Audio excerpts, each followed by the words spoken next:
Well, certainly the top story of the day. Eskom has announced that Brian Molefe will walk back into the position of Chief Executive Officer of the entity on Monday.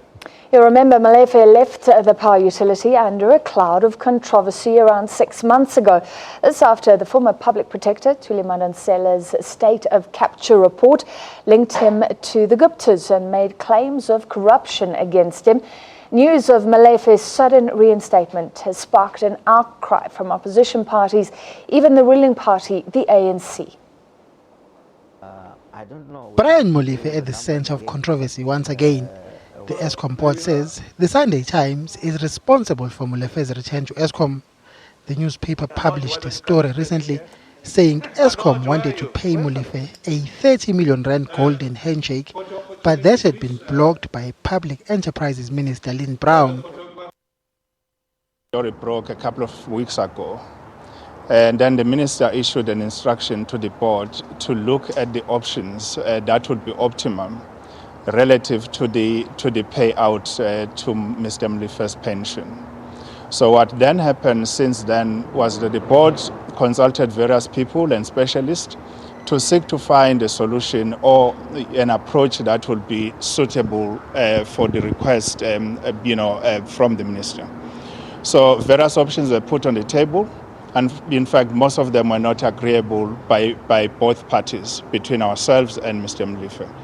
So then the board decided to rescind the decision of granting Molefe early retirement, and by virtue of doing that, then legally, automatically he was then entitled to his job as we know it. The ANC has slammed the decision taken by the board of directors of Eskom to reinstate the former CEO. We condemn it because when he left the power utility, he left it following the damaging state of the capture report released by the public protector, which made certain observations about him. And correctly, he deemed it necessary that on the basis of the public protector's report, that he considered it necessary that he must resign. Eskom maintains that Molefe is clean.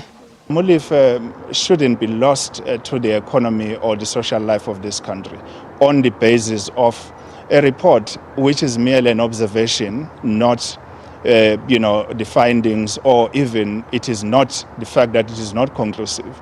So as a country, we need to actually, appreciate that, certain things are more firmer than others. So as a constitutional democracy, when a person is being excluded from participating in public life, like it appears to be the case with Molefe, it should be because, a legitimate structure of democracy has found him guilty.